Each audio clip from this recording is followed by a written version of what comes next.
Nimeona Mwamposa, mchungaji Mwamposa anashambuliwa sana kwa sababu ya kauli yake aliyoisema hivi juzi kwamba maandamano hayaleti utukufu wa Mungu. Watu kama Advocate Boniface Mwabukusi wamemshambulia sana mchungaji Mbarikiwa, wamemshambulia sana na watu wengine wanamshambulia sana Mwamposa. Unajua hili pepo maandamano limeingia Tanzania. Hili pepo linaitwa maandamano limeingia Tanzania na litaua wengi. Kwa nini litaua wengi? Watu hawataki kuongozwa na neno la Mungu. Watu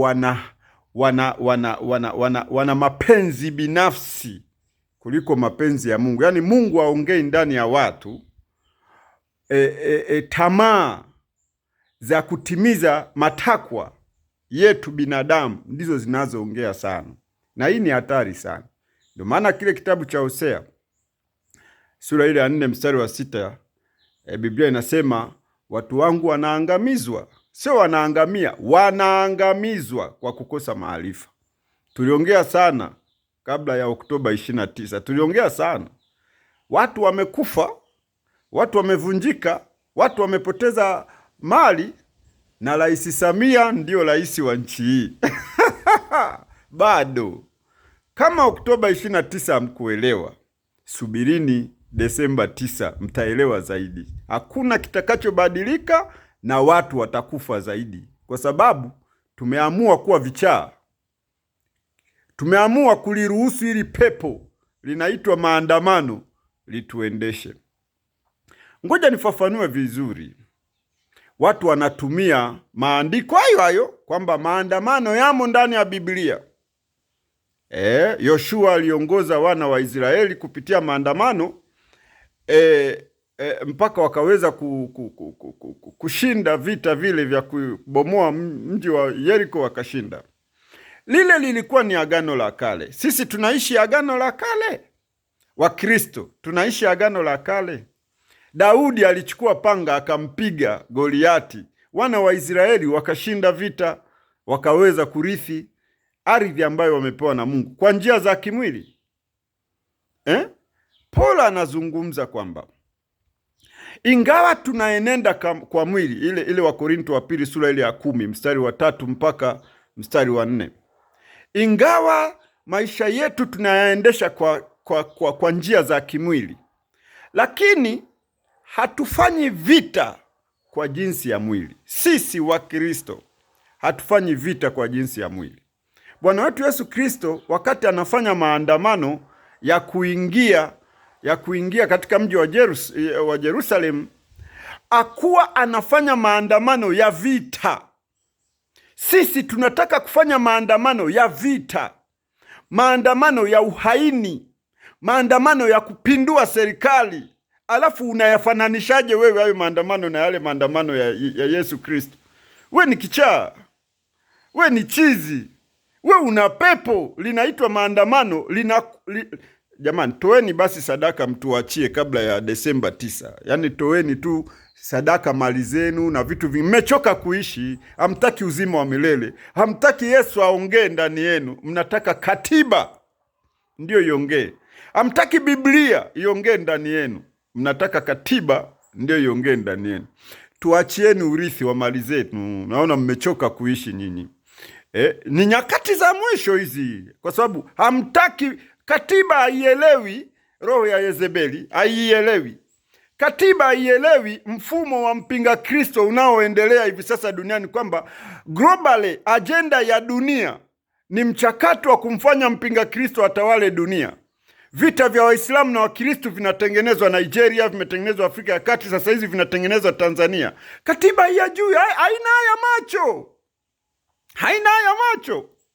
Katiba haina macho kwamba mji wa Jerusalem na nchi ya Tanzania ni nchi muhimu sana katika habari za nyakati za mwisho, katika masuala ya unabii. Tanzania, Jerusalem ni maeneo matakatifu ambayo unabii wa ndani ya vitabu vya Mungu utaonekana kupitia mataifa haya mawili. Katiba haijui.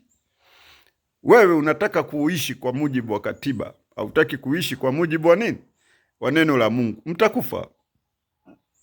Yesu Kristo alifanya maandamano ya kutangaza kwamba yeye ndio mfalme, maandamano ya amani. Sisi tunafanya maandamano ya amani.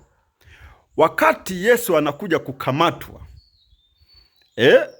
na Warumi wakiongozwa na Wayahudi Keafa pale, mtumishi mmoja wa Keafa anaitwa Malko alikatwa sikio na Petro. Kwanza kabla ya hapo walimuuliza Yesu wanafunzi wake, tubebe mapanga yetu? Yesu akasema hapana, tusibebe mapanga yetu. Huyo mnayemtolea mfano kwamba alifanya maandamano kama tunayoyafanya sisi leo, kwamba ni halali. Petro wakati wa kuja kumkamata Yesu akakata sikio kwa kutumia panga, kwa njia za kimwili. Hebu imagine kama Yesu asingeliponya lile sikio, manake Ukristo ulikuwa unakufa pale pale. Wanafunzi wote 10 walikuwa wanakamata wanafunzi wote wa Yesu na Yesu mwenyewe, manake huduma ya injili singefikia dunia baada ya Yesu kuuawa na kufufuka. Nani angeeneza injili? Lakini kwa sababu vita vyetu, hatufanyi vita kwa jinsi ya mwili, Bwana wetu Yesu Kristo akaliponya lile sikio, kisha akawaambia anayetumia panga atauawa kwa panga. Sasa nyie mlitegemea Samia afanyeje? Mnatumia mawe, mmechukua machupa, mnachoma vituo vya mafuta, mnafanya uharibifu. Tena sio maandamano, mnafanya uharibifu wa kuichoma hii nchi. Kwanza Samia alikuwa na huruma sana, naye takiwa auwe kweli kweli. Kwa sababu mnatumia upanga, mtauawa kwa upanga. Mlitumia silaha za kimwili, serikali inaendeshwa kimwili, lazima na yenyewe itumie silaha za kimwili. Na tarehe 9 mwezi wa 12 Samia ajiandae vizuri tu. Watu wanaotuchafuria imani waishe wote. Kamata na hawa maaskofu. Rais Samia, kamata na maaskofu. Usikamate tu wanasiasa, kamata wa maaskofu, ndio wanaoharibu. Hawa brainwash hawa wanaoharibu akili za watu, ndio kamata sana maaskofu.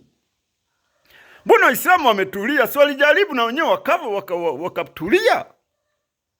Yesu alirudisha panga, alirudisha sikio ambalo limekatwa na Paul kwa njia za kimwili. Akamwambia anayeua kwa upanga atauawa kwa upanga.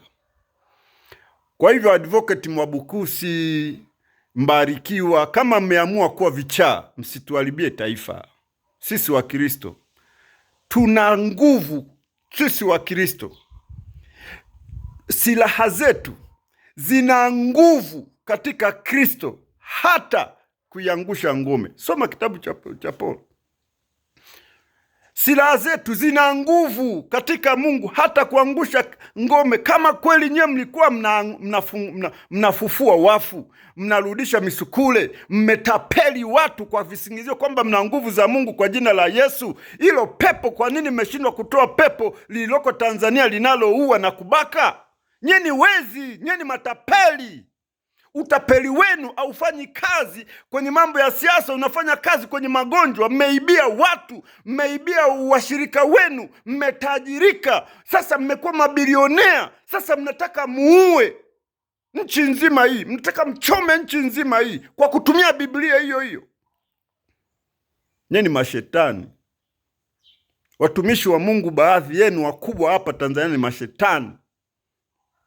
Hatufanyi vita kwa jinsi ya mwili. Kama mna nguvu nyinyi zile za kuondosha mapepo, mna nguvu nyinyi za kuwatajirisha watu, mna nguvu nyinyi za kurudisha misugure. Wakristo tumeambiwa vita vyetu sio vya damu na nyama. Mmeshindwa kuomba mpaka kuliondosha hili pepo ambalo linamtumia Samia kubaka, kuua watu, kuteka watu, sijui mnazozidai. Simtumie nguvu mlizokuwa mnatumia hizo hizo. Kama mkuwa manabii wa uongo ni nini sasa? Mmetoka kwenye Ukristo, mmeamua kuwa wapagani jino kwa jino.